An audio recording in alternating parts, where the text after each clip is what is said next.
Pues bien, mis hermanos, esta videorespuesta va a ser un tanto particular porque será totalmente leída. Y es que quiero ser fiel al escrito que he redactado como respuesta a la columna, al artículo, a la carta que el periodista de Univisión Jorge Ramos Ábalos le ha hecho al nuevo Papa.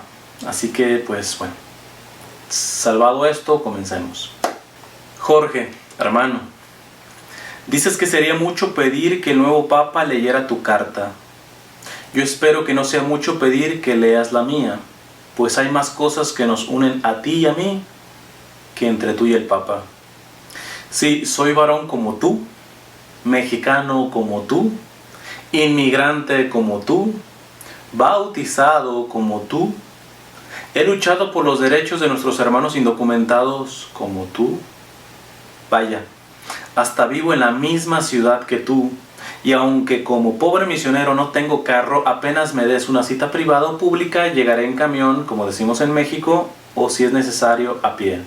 Bueno, la verdad es que veo poco probable que estés dispuesto a debatir conmigo, ya que en el pasado, ante mis argumentos carentes de vulgaridades, pero directos y confrontantes, me bloqueaste 3 cuentas de Twitter, sin responder nunca.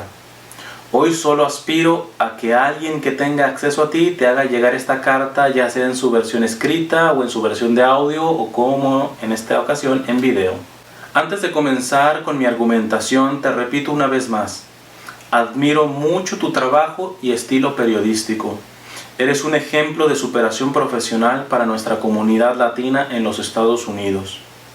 Tristemente, en muchos temas, especialmente los relacionados con la Iglesia Católica, pierdes toda objetividad y pareciera que hablas desde heridas muy profundas de tu corazón, y por consecuencia tu periodismo no puede ser catalogado como excelente, pues el impacto de tus prejuicios lo convierte en tendencioso y en ocasiones hasta farandulero.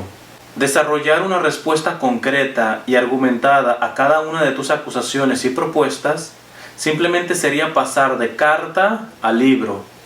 Además que por la actitud que has tenido para conmigo no creo que tu problema sea intelectual o informativo, sino existencial y de fe.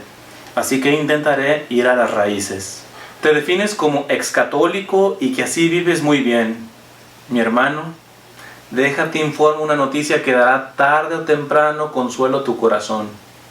El bautismo es un sacramento que imprime carácter, es decir, jamás se borra. Podrás cuando quieras reclamar tus derechos de hijo amado de Dios, aunque sea en los últimos instantes de tu vida terrena.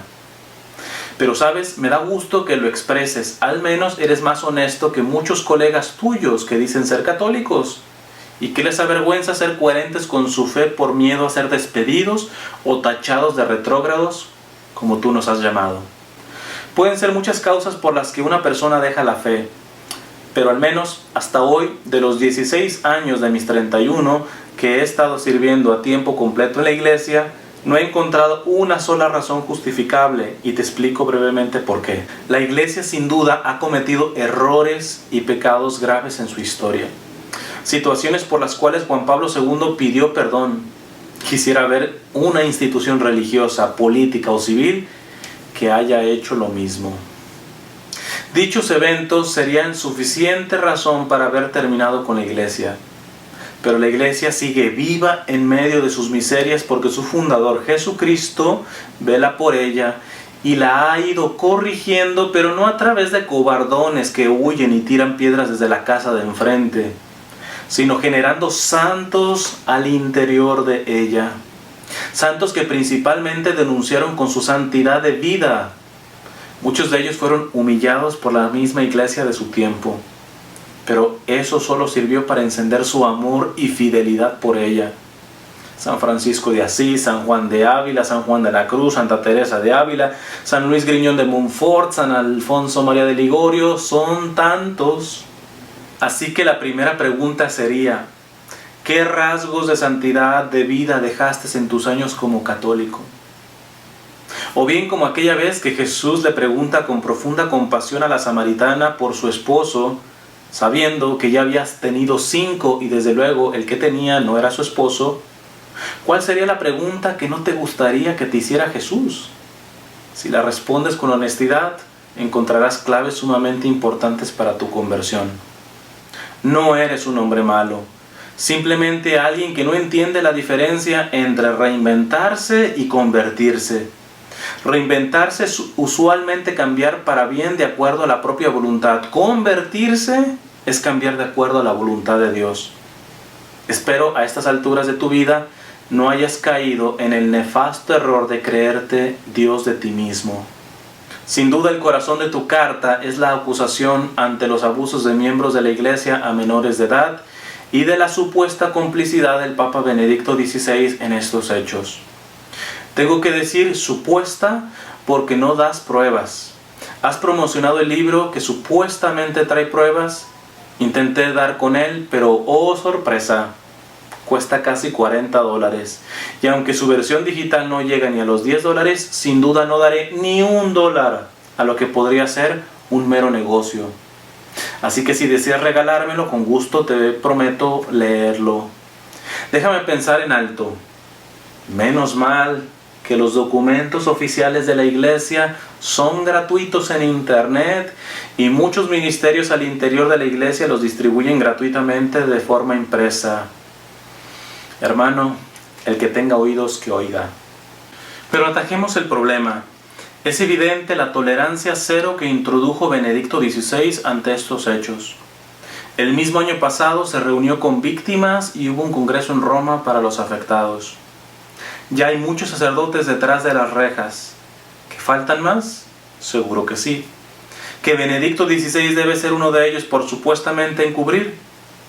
Pues si merece ser encarcelado alguien que no fue el agresor directo, sino supuestamente un agresor indirecto, analicemos. ¿Cuál es la raíz de los abusos sexuales en general? Pues sabrás que de entrada el índice de abuso en otras instituciones es mayor que en la Iglesia. Pero claro, no dan el mismo rating que el Papa. Y si un sacerdote se le retira de su parroquia y de sus funciones públicas solo con la mera acusación, y el índice mayor de abuso sexual a menores se da entre la propia familia, habría que preguntar si hoy yo te acusara de abuso sexual, ¿sería suficiente razón para separarte de tus hijos? Se ha dicho de paso, la prensa no gasta el mismo tiempo en restituir la fama de los sacerdotes que han sido injustamente acusados. Pues bien, una de las razones común a todo abusador es la promiscuidad de sus vidas, promiscuidad nacida o al menos alimentada por la pornografía. Ojo, la pornografía es legal. Y materiales que degradan o deforman la condición sexual de las personas. Y aquí sería bueno revisar la programación de tu empresa, sus contenidos.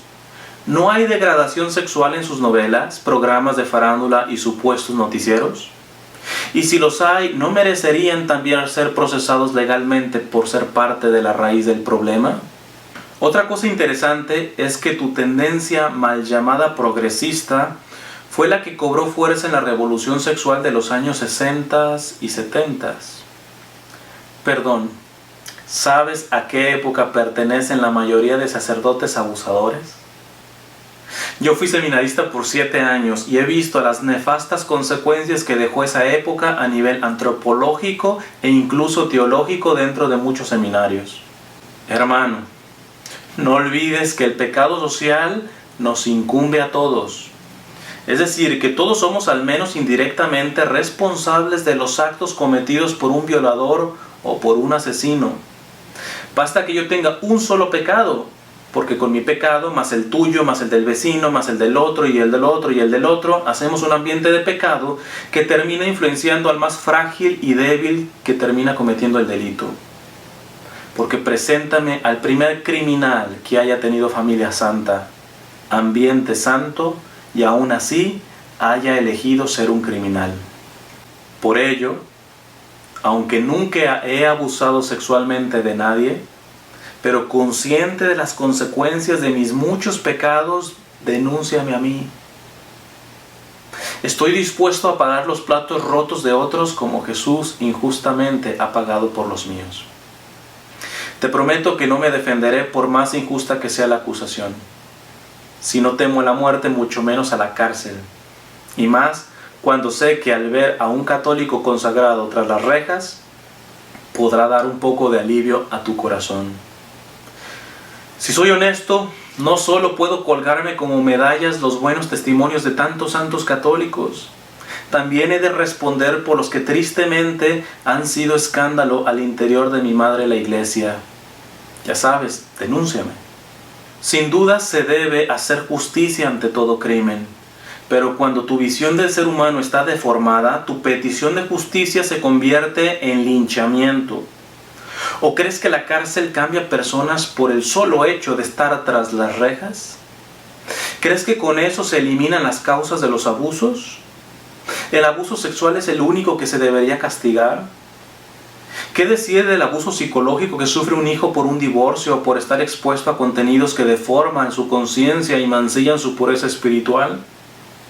¿Qué decir de alguien que pide justicia para un niño abusado de 10 años y al mismo tiempo estaría de acuerdo que se asesinara a ese mismo niño si estuviera en el vientre de una madre que no lo quiere tener? Hablas de los derechos de la mujer. ¿Y qué decir si la madre está embarazada de una niña? Hablas de que es cuerpo de la mujer. En estos tiempos científicos, ¿no te has dado cuenta que desde la concepción ya hay un código genético diferente a cualquier parte del cuerpo de la mujer? La identidad del cigoto es la misma que tendrá como feto, como bebé, como niño, como joven, adulto y anciano. Que la mujer tiene derecho a elegir qué tener dentro o fuera de su cuerpo. El derecho a elegir no está por encima del derecho a la vida. Por ello, siempre será irónico saber que todos los que defienden el aborto ya nacieron. Hasta ahora no he encontrado un muerto pro-choice. Celibato de sacerdotes y sacerdocio de mujeres. Pues bien, mi pregunta sería, ¿cómo a alguien que se declara ex católico le interesan disciplinas de la Iglesia que solo aplican a miembros de la Iglesia? Mi hermano, bastarían 3 preguntas básicas acerca del sacerdocio para evidenciar tu ignorancia sobre este tema. Quizá por ello rehuyas el debate público conmigo. No gasto mi tiempo explicándote el porqué de las ramas de ese frondoso y bello árbol llamado Iglesia Católica. Tu problema no es con las ramas, sino con las raíces. Pero aún así, te doy un par de razones. Acerca del celibato. Si el sacerdote tiene que ser semejante a Cristo, pues da la casualidad que Cristo, el sumo y eterno sacerdote, no se casó. Además de que si el celibato fuera causa de que un sacerdote tenga intimidad con una mujer a escondidas o abusara de un menor, explícame por qué de 2 matrimonios uno se divorcia y que la primera causa de divorcio sea la infidelidad. Explícame cómo el mayor número de abusos a menores vienen de los mismos padres, padrastros o familiares. Pasemos al sacerdocio de las mujeres. Habría que saber primero si entiendes la autoridad de Cristo y por ende la autoridad que delegó a sus apóstoles. Hay cosas que la Iglesia no puede modificar por su naturaleza. Si dices que son solo cosas puestas por hombres machistas, te respondería que no hay acto más machista que serle infiel a una mujer en el amor prometido para toda la vida. Pues aunque sea la misma mujer la que abandonara al hombre, si la ama, perseverará en el amor a ella y no se irá a consolar con otra. Y me pregunto, ¿cómo vas en ese rubro? Bien decía Juan Pablo II, quien no trabaja para amar para toda la vida, le será muy difícil si quiere amar el primer día. Finalmente, los matrimonios entre personas del mismo sexo. Es uno de los puntos donde más salen a flote tus prejuicios e ignorancia involuntaria o voluntaria. La Iglesia no rechaza al homosexual, sino las prácticas homosexuales. Al homosexual lo ama y acoge, simplemente que lo que se entiende por amor hoy no tiene más valor que una etiqueta en el trasero de un pantalón. Este, como los otros temas, son muy vastos en su argumentación, y dado de que me he extendido mucho más de lo que hubiera querido, me basta informarte de ministerios al interior de la Iglesia que trabajan con estos hermanos y hermanas nuestros que han decidido no solo enfrentar su sexualidad a través de la castidad, a la que estamos llamados todos, sino a evitar reducir su existencia a un mero plano sexual. Los estados lucen como benefactores de esta comunidad a través de la permisividad. La Iglesia es la verdadera benefactora, pues no se queda en la tolerancia, sino en la benevolencia. Los estados dan una tabla al que naufraga. La Iglesia trabaja para eliminar el naufragio mismo. Yo no sé qué tanta experiencia tengas tratando las problemáticas más interiores de los seres humanos de nuestro tiempo. Pero créeme, si los jóvenes de los 60s hubieran visto las problemáticas de sus hijos en su vida adulta, hubieran pensado 2 veces el ser cómplices de la lamentada revolución sexual. Acabo de dar hace unos meses un retiro a una comunidad de ancianos. Cuánto dolor guardan por haberse tragado las mentiras de una sociedad que ponía al ser humano como Dios de sí mismo. No soy profeta, pero desde ya te afirmo que las próximas generaciones maldecirán nuestra generación. Les costará entender la perversión a la que hemos llegado. Quizás sean tus hijos o tus nietos los que mañana pidan ayuda a la Iglesia para salir de las garras de esta sociedad de muerte y vacío. En fin, ¿sabes? Solo me alegro de una cosa cuando atacas a la Iglesia. La persecución siempre termina por evidenciar a los católicos de nombre, de fachada, de tradición, y termina definiendo más a los católicos de convicción, a los que han entendido que la vida es un constante vaciamiento de sí mismo, un morir a sí mismo, para que ya no vivamos para nosotros mismos, sino para Cristo que murió y resucitó por nosotros. Solo estos últimos pelean valientemente, no solo contra los ataques que vienen de fuera, sino principalmente contra los que vienen de dentro. Ya Juan Pablo II hablaba de las luchas internas entre el Evangelio y el antievangelio, entre la Iglesia y la antiiglesia. Yo he visto mucho de esta miseria en mis años de servicio, pero también he visto verdaderos santos y santas en vida. Además que sería muy cobarde huir cuando sé que yo he contribuido a esa miseria con mis miserias, y que lo que he dado de bueno y santo no es suficiente, pues esta batalla pide dar la vida entera. Espero en la misericordia de Dios poder darla. Jorge, hermano, desde ya te pido perdón por lo que indirectamente te han afectado mis pecados y mediocridad en vivir mi fe. Aunque no lo creas, oro por ti y los tuyos. Si por fin te decides a darme una cita privada o pública, no dudes en contactarme a través de mi página o redes sociales. Te las dejo aquí. Tu pobre hermano, Cristian, que Dios te bendiga.